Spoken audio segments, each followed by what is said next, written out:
lelo ninkala mu Bondi Yanga.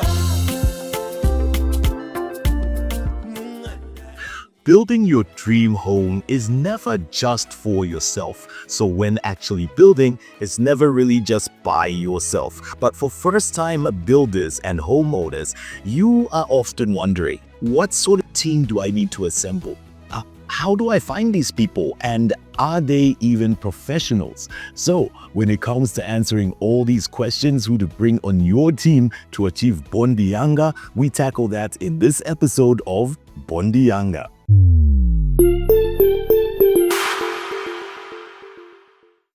So in order to build your dream team for your dream home, we're taking a look at one of the professionals that you will definitely need to engage in order for you to build that structure that is durable, safe, as well as reliable. So when it comes to all these things, you have to engage an engineer. So we have none other than Engineer William Mulusa, who is joining us. Now, Engineer Mulusa is actually the former vice president for the Engineering Institute of Zambia, EIZ, and he sits as chairperson currently for the Engineering Technical Committee. But today, he is our Bondi Yanga guest. Now, when it comes to putting your dream team together, what is the mandate of EIZ, and how do you help the first-time builder or even the recurring builder achieve this?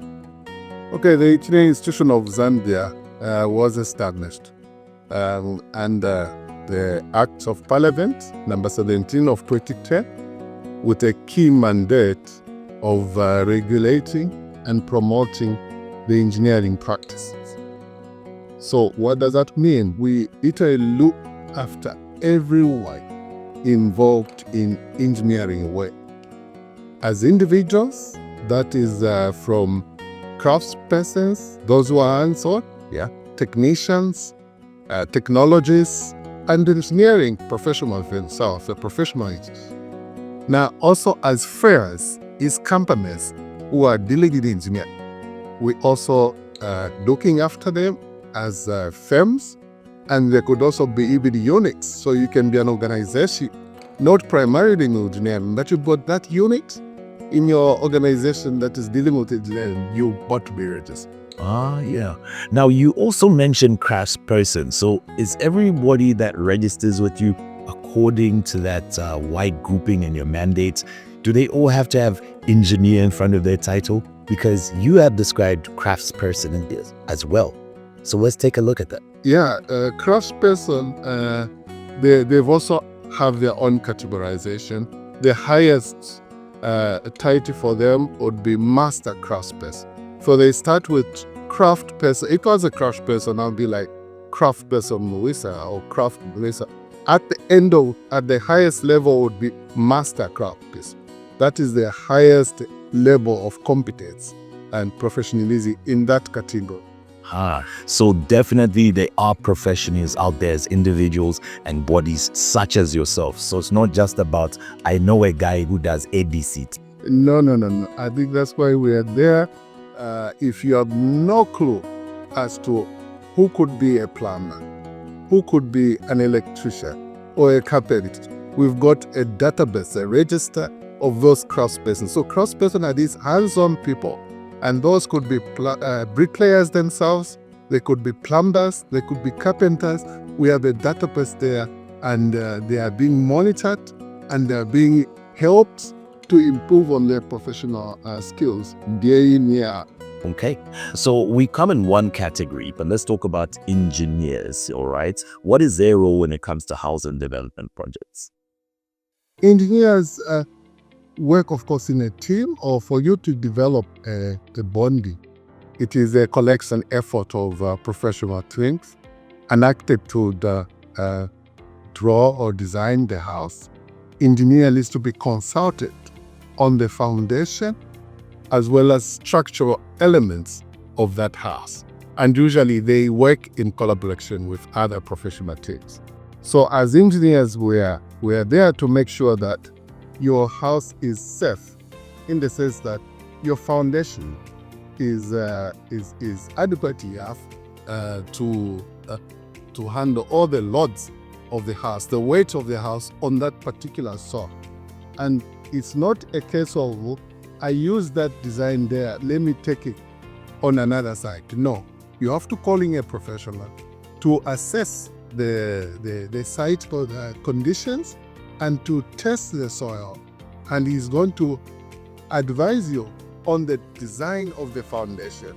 He's going to advise on the columns and the beams, all those ring beams that you do.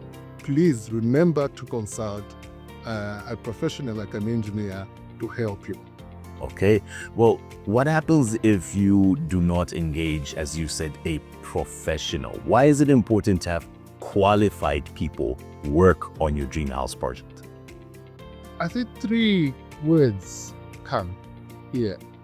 One is trust.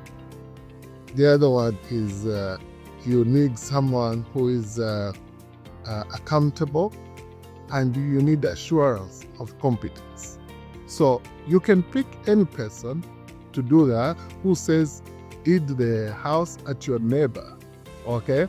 But are you going to trust that person with the investment? Probably that is a one-off investment in your life. And are you going to be assured that this person is indeed going to repeat the work that he may have done maybe elsewhere? I think questions arise there. And when it comes to investments such as this, I would advise that the public, if it means paying a little bit more for a professional, because I mean, that's a myth out there, that a professional is going to cost you a lot of money and so on. But you are better off paying a little bit more to get that professional than having a house that you have to be maintaining every now and then. No plumbing system works. The electricals are not working, and if anything, even your life is in danger, because you may end up even losing the oil investment or even your life. Yeah. So we're trying to build dream homes, not nightmare homes like what you just described. So what are some of the common mistakes that you find when people are building without engineers? Without engineers or without professionals, you will have first and foremost, let me start with the foundations. Yeah, you'll find that if you didn't assess your foundation and your ground condition properly, you'll have settlement, differential settlement, which brings about all the cracking in the walls. You will have a leaking roof. I mean, in the way the rain season now, who wants to stay in the house with a leaking roof? You will have even faulty electrical wiring, and that could cause even a fire if it wasn't done properly. I mean, we're having to see on social media things like a tap stand that's collapsed on the house, okay? And all those are consequences of engaging people just maybe off your neighbor's advice or off social media, and you can please vet them with the engineering institution of Zambia and that's why we're there. Okay, so just to wrap it up, how does an engineer make sure that my project, this is, as you said, the biggest investment a lot of us make here in our lifetime, and how do we make sure by using an engineer we achieve a long-standing project, a long-standing house? Okay, to begin with, engineers are trained in this particular field, and there are standards that needs to be followed. The building codes, when you get an engineer, you are sure that he's going to follow those standards. If it doesn't do that, you've got a recourse, and then you can report such to Labor Fallback, to the engineering institution of Zambia, where you can go. It's not these guys who do something and we'll never see them again. No, we are there and we maintain as EIZ a register of our professionals. Yeah. Great stuff. Well, we do thank you so much, and thanks for being part of building our dream homes as an institution, as individuals, because as you had described earlier, you guys are part of the dream team that makes a dream house a reality. Thank you very much. In closing, I'd like to send out a warning to the public. All those people who are masquerading as engineering professionals when you are not, that is actually a criminal case.